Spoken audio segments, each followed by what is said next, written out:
Ako, bisag na bipolar na ko, dili ko perwisyo. Labi na sa akong mga igsuon. Kaya ako ang mupalit sa akong bisita matag simana. Dili ko manghasol kanila o dili ko manghasol sa akong isig kataon. Kaya ako maning problema. Pero wala ko kinipili nga problema ha. Niabot kini kanako nga wala damha. Bisag ingon ani ko, dili ko perwisyo sa kabilingban. Dili ko kabalo manghasol o dili ko kabalo mamperwisyo. Kaya doon naman ko kita matag adlaw nga medyo dako-dako usahay gamay. Pero okay lang. Kaya at least may income ko.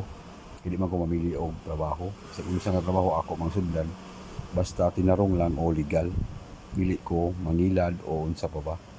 Bisag bipolar na ko, makabalo ko mo manage akong kaugalingon.